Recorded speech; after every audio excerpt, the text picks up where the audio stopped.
Hey everyone, Spider-Man 1991 here with another list of comic book recommendations for a future comic book movie. And of course, this video is about Marvel's Sorcerer Supreme, Doctor Strange. I am really looking forward to this movie. One, because Benedict Cumberbatch is playing Doctor Strange, and when I heard the announcement, I was like, that is perfect because I've loved Benedict Cumberbatch on Sherlock. He's going to be great.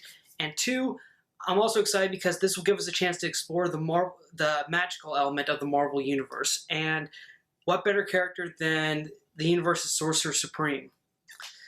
All right, and if it all goes as planned, this video should be uploaded exactly 1 year before the movie comes out in 2016. So this will give you so after you're done watching this video, this will give you plenty of time to go check out some of the stories that are on this list before the movie comes out. All right, let's get started. The first book I'm going to talk about is the very first Doctor Strange issues collected in Marvel Masterworks Doctor Strange Volume 1. First of all, I want to make a comment. The Marvel Masterworks are a line of hardcovers and sometimes paperback editions, collections of the very first issues featuring notable Marvel characters such as Iron Man, Spider-Man, the Fantastic Four, Doctor Strange, and they actually have two lines for Captain America, one for the Silver Age and one for the Golden Age. But yeah, it's a really great line of collected books that Marvel has, and every single when I was looking for what Doctor Strange stories I should read and check out, a number of lists cited a lot of issues from Stan Lee and Steve Ditko's first run on the character, back when Doctor Strange was a backup story in Strange Tales. And I can honestly see why this is recommended. These stories are very amazing. I mean, Stan Lee and Steve Ditko's run contains a lot of notable things, and most of them are collected in the first volume. It includes Doctor Strange's origin story, his first fight with Baron Mordo, the first appearance of Clea, although she was not named at the time. Those of you who are slightly familiar with Doctor Strange, Clea is basically like Doctor Strange's assistant and sometimes love interest, and she did appear in the first appearance with Dormammu and the Mindless Ones, but she wasn't actually named until many issues later. Also, the second half of the book does contain most of the the story arc known as the Eternity Saga. And Steve Ditko's artwork with Stan Lee's dialogue really deliver an epic tale of magic and mysticism. The only flaw with this particular volume, though, I have to say, is that it doesn't collect the final 5 parts of the Eternity Saga, which I thought was kind of dumb. A lot of the lists that I checked out did regard the Eternity Saga as like one of the best Doctor Strange stories. So, and it's unfortunate that it's not the entire thing isn't collected in this volume. Personally, though, I think if they had, the volume does include Amazing Spider-Man Annual 2, which features a team-up between Doctor Strange and Spider-Man, mainly because Ditko also did that book with Stan Lee. So, but I think if they didn't include that Spider-Man Annual, we could have gotten the rest of the Eternity Saga.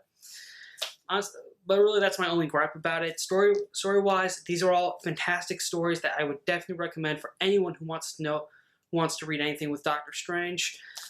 However, this is pretty pricey. The cover price is $50, but I was able to get this off Amazon for about $39. I'm pretty sure there are some other online stores that have them for a little less cheaper, but just make sure they're clear whether or not you're buying new or used. So honestly, that's really why I So honestly, if you if you don't know anything about Doctor Strange, you want to know where a good place is to start at the beginning. Okay, my next recommendation is actually a collected miniseries, Doctor Strange: The Oath. When the story basically begins with Stephen Strange learning that his longtime friend and companion Wong is suffering from a brain tumor that's terminal and inoperable. Realizing that medical science has done all it's could for Wong, he decides to go on a quest to find a cure through the realm of magic. And Stephen finds the cure, but apparently this elixir is so powerful that it's not just capable of curing Wong's brain tumor, but every disease on Earth. So at first, Stephen sends some of the elixir to a lab run by an old friend of his to get tested. make sure there's no side effects. However, a few days later, someone breaks into the Sanctum Sanctorum, Doctor Strange's base, and shoots Stephen with a silver bullet fired from Hitler's gun, and steals the elixir.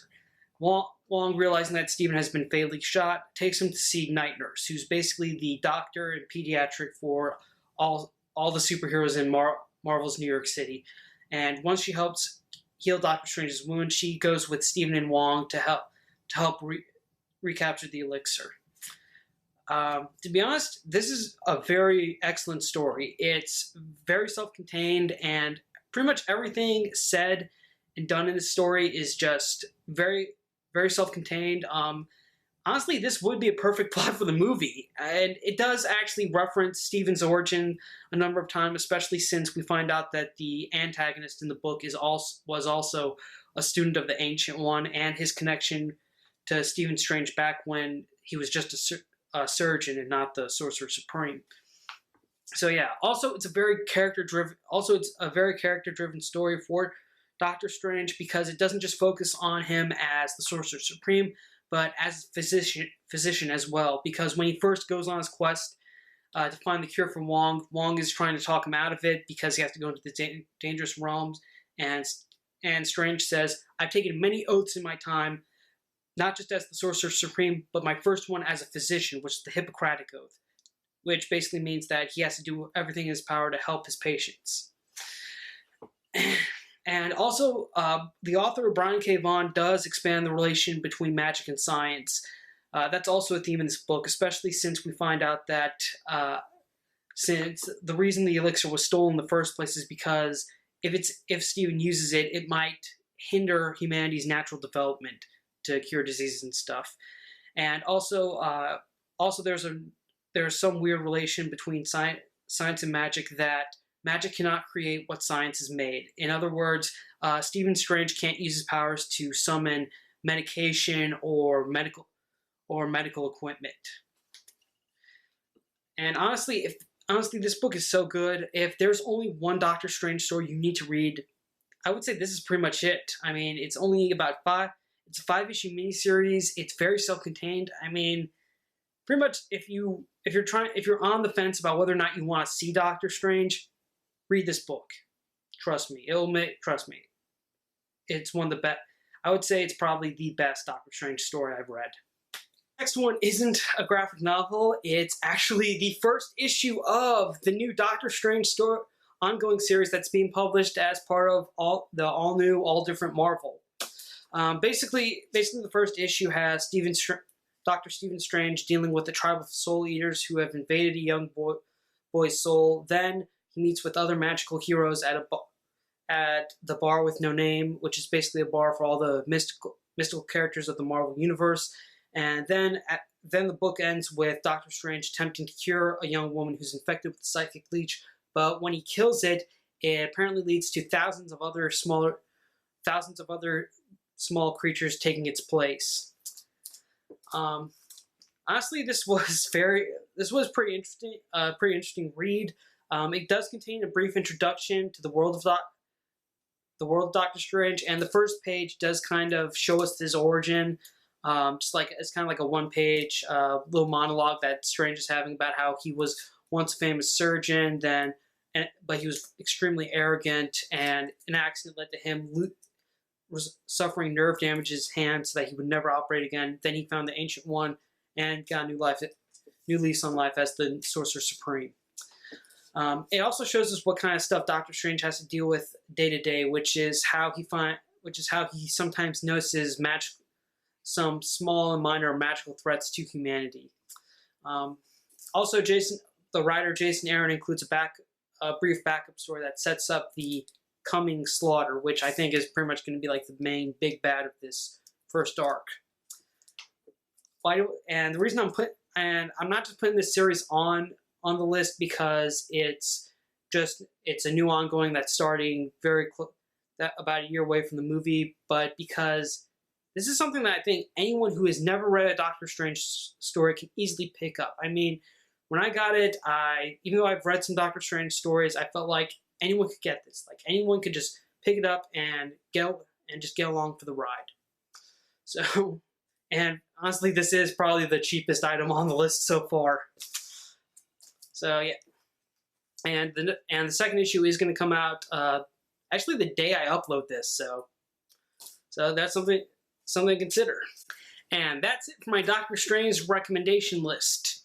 Thank you again for watching. If you want to see other videos I've made with comic book recommendations for future movies coming out in 2016, it is part of a playlist that I should have a link to the description down below.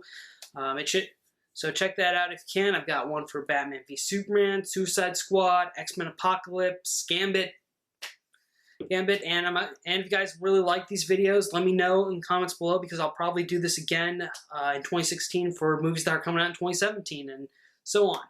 So yeah, thank you again for watching, for all your support, whether you're an old subscriber or a new subscriber or just someone checking out my videos. Thank you very much. I'm Spider-Man 1991 saying, see you later.